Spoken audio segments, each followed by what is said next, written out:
He thought it would be just another soundbite. A quick jab, a political punchline. But when Chuck Schumer decided to mock Pam Bondi in front of cameras, he had no idea he was lighting the fuse to a political explosion that would come back to haunt him on a national stage. It all unfolded during a high-profile press conference held at the Capitol. The room was packed with journalists, staffers, and the usual buzz of political tension. Chuck Schumer, the Senate Majority Leader and one of the most powerful voices in Washington, stepped up to the podium with his typical mix of confidence and calculated charisma. On the agenda were economic updates, party strategy, and a few swipes at political opponents. But things took a sharp turn when a reporter asked about recent conservative criticisms of government overreach, comments that had been circulating in conservative media, particularly from one high-profile name, Pam Bondi. For those who don't know, Pam Bondi is no lightweight. The former Florida Attorney General made her name going toe-to-toe with some of the most influential figures in the country. She's built a reputation as a no-nonsense prosecutor, a media-savvy conservative, and someone who isn't afraid to call out corruption, regardless of party lines. So when her name came up, many expected Schumer to respond diplomatically. Instead, he smirked. In what many later described as a tone-deaf and condescending moment, Schumer waved his hand dismissively and said, "Pam Bondi? Please. Let's not pretend a cable news contributor is suddenly a constitutional expert. Her comments are laughable, uninformed, unserious, and frankly, not worth our time." The reporters in the room laughed. Some even clapped. But that moment, just a few seconds of smug dismissal, would trigger a storm Schumer never saw coming. The footage aired across major outlets within the hour. Clips went viral on social media. And while Schumer's supporters saw it as another witty jab from a political veteran, Bondi's base saw something entirely different, an arrogant politician mocking a woman who dared to speak truth to power. But here's where it gets interesting. Pam Bondi wasn't just watching, she was preparing. According to sources close to her team, Bondi had been quietly collecting receipts for weeks. Whispers of financial inconsistencies, government contracts with shady oversight, and closed-door lobbying deals were floating around Washington. But Bondi wasn't ready to go public until Schumer made it personal. Later that evening, Bondi was scheduled to appear on a live national news segment to discuss legal accountability in politics. Originally, it was supposed to be a fairly routine discussion about ethics, bureaucracy, and legal reform. But after Schumer's remarks, everything changed. As the live segment began, Bondi was calm, poised, professional.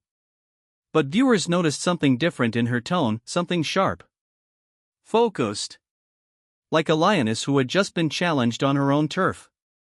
And when the anchor asked about Schumer's remarks, Bondi didn't flinch. "Chuck Schumer wants to laugh at me," she said, her voice cutting through the broadcast like a blade. "Then maybe it's time America starts laughing at the double standard he's been hiding behind for years." That one sentence was all it took to shift the narrative. In that moment, Bondi wasn't the punchline, she was the reckoning. Her critics suddenly went quiet. Her allies leaned in. And Schumer? Well, he had just made the mistake of mocking a woman who came prepared for war. This wasn't politics as usual anymore. This was the beginning of a takedown. She didn't yell. She didn't scream. She didn't even raise her voice. But when Pam Bondi responded to Chuck Schumer's public mockery, she dropped a truth bomb so massive that it silenced studios and sent shockwaves through Washington. The stage was set. Just hours after Chuck Schumer took aim at her during a live press conference, mocking her credibility and dismissing her commentary as laughable, Pam Bondi appeared on national television. She had been invited as part of a panel to discuss legal oversight in Washington, something right in her wheelhouse. But what the network didn't expect, and what viewers couldn't believe, was the fierce, composed, and utterly devastating counterstrike she delivered when the host brought up Schumer's comments. The moment came about 10 minutes into the segment. The anchor turned to Bondi and said, with a smile, "Pam, I have to ask, Chuck Schumer had a few words for you earlier today. He seemed to think your remarks on government transparency were, let's say, less than scholarly. Any thoughts on that?" What followed was political theater at its finest, but it wasn't drama. It was real. It was raw. And it was 100% controlled. Bondi didn't blink. She didn't chuckle awkwardly or sidestep the question. She looked directly into the camera and said, "If Chuck Schumer thinks he can silence me with a smirk, he doesn't understand the American people, and he definitely doesn't understand me. Since he's brought my name into the conversation, let's talk about his record."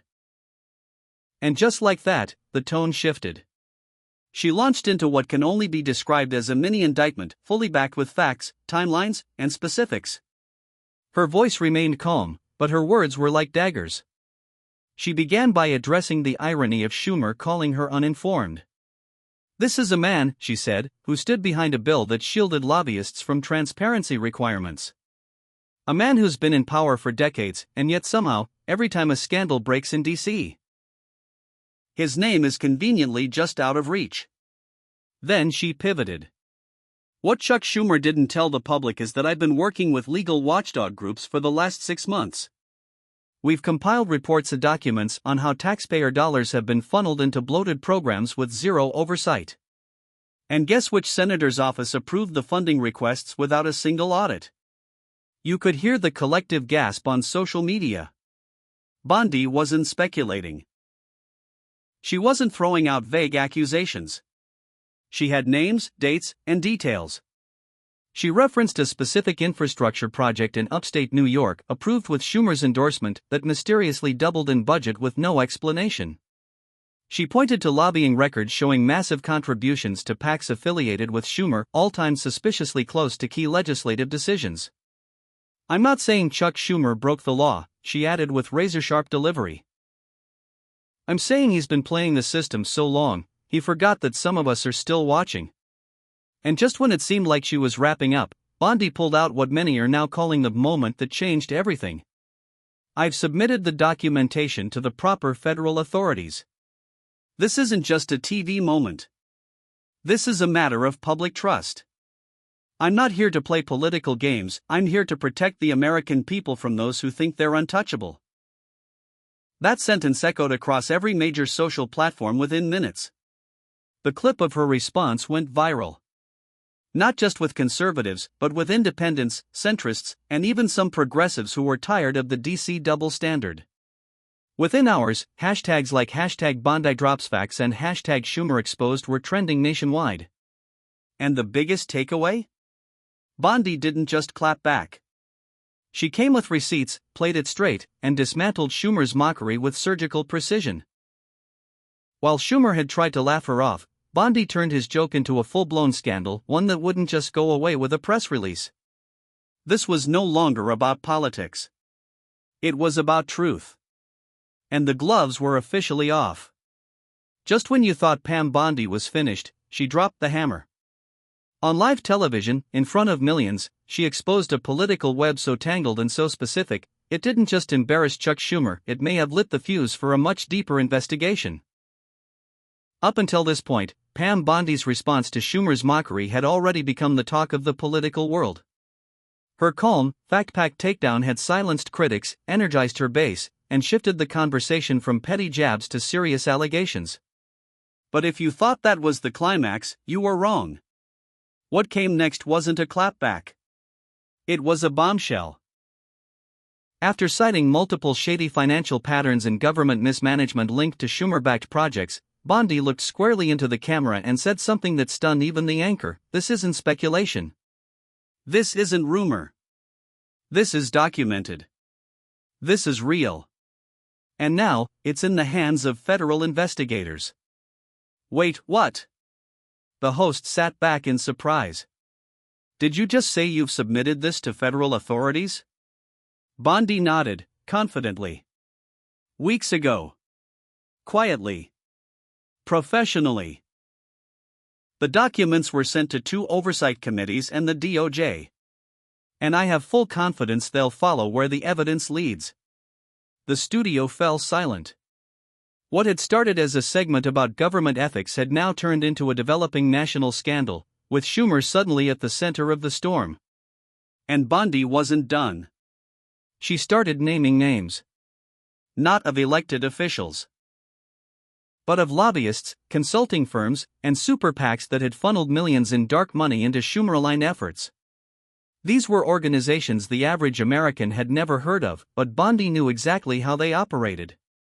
When a construction firm gets a $400 million contract in a state where Schumer holds enormous influence, she said, and then, days later, that firm's executives donate the maximum legal amount to 3 PACs all tied to Schumer's office? That's not a coincidence.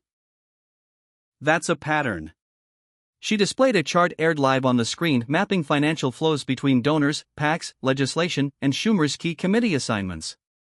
The timeline matched up too cleanly to ignore. But it wasn't just the money trail that shocked people. It was what Bondi said next. Several whistleblowers have come forward. Not to the press, to investigators. People inside the system. Government staffers. Contractors. They saw what was happening, and they were afraid to speak out.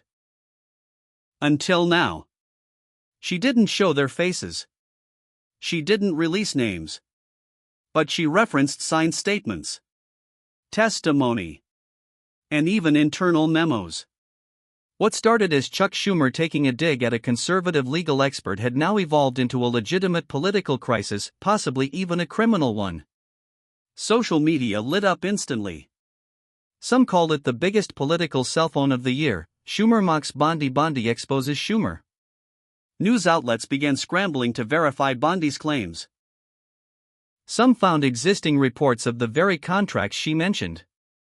Others reached out to watchdog organizations, who confirmed they had flagged several of the same issues Bondi was talking about. And just like that, a new question began surfacing online and on cable news: what did Chuck Schumer know, and when did he know it? Bondi, for her part, didn't gloat. She didn't even crack a smile. She closed her segment with this: "This isn't personal. This is about accountability. If someone in my party did this, I'd call them out too. Americans deserve leaders who play by the same rules we expect from everyone else." It was powerful. It was surgical. And it was undeniable. Chuck Schumer had picked a fight in public. But Pam Bondi didn't respond with insults, she responded with evidence. And that made all the difference. Because when you come at a former prosecutor with half-truths and arrogance, you'd better hope your own record is squeaky clean. Schumer's? Well, the cracks were starting to show. When the cameras turned off, panic set in. Chuck Schumer's office scrambled. Phones rang. Emails flew. What had started as a smug jab at Pam Bondi had now erupted into a full-blown crisis, and the walls were closing in fast. In politics, there's a golden rule: don't start a fight you're not prepared to finish.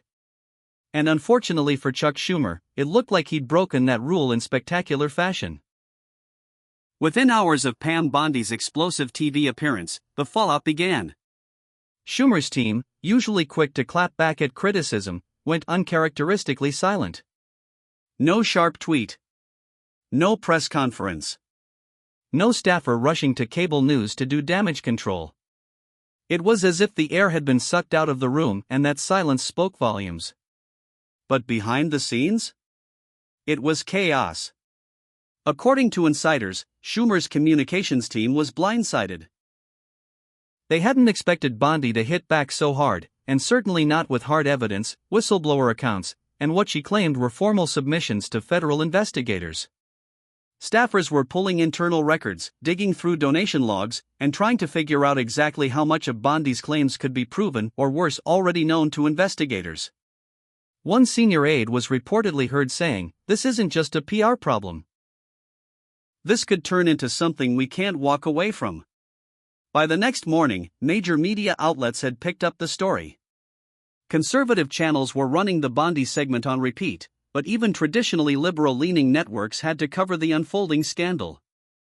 After all, she had put documents, data, and timelines right in front of the American public. It wasn't something that could just be brushed off. Some media pundits tried to soften the blow, calling Bondi's claims politically motivated, but even they had to acknowledge the details were specific, the sources were credible, and Schumer's team wasn't denying any of it.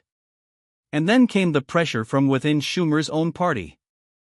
Several Democratic senators, particularly those up for re-election in tight districts, reportedly began reaching out privately, expressing concern over the optics of the situation. They weren't rushing to defend him. They were distancing themselves. "We can't afford to look like we're circling the wagons," one source said. "If there's even a kernel of truth in those allegations, we need to look clean." Meanwhile, Bondi wasn't slowing down. She followed up her initial interview with a second appearance, this time presenting even more information, highlighting inconsistencies in federal budget approvals and pointing to internal memos she claims suggested undue influence from senior Senate leadership. She wasn't accusing Schumer outright, but she didn't have to. The connections were enough to make Americans start asking hard questions. Online, the storm was raging. Hashtags like #Schumergate, #BondiBombshell, and #DarkMoneyDems trended for over 48 hours. Independent journalists and content creators began launching deep dives, fact-checkers went into overdrive, and watchdog groups started filing Freedom of Information Act requests to get their hands on the documents Bondi referenced. In a political world full of noise, this story had cut through like a blade.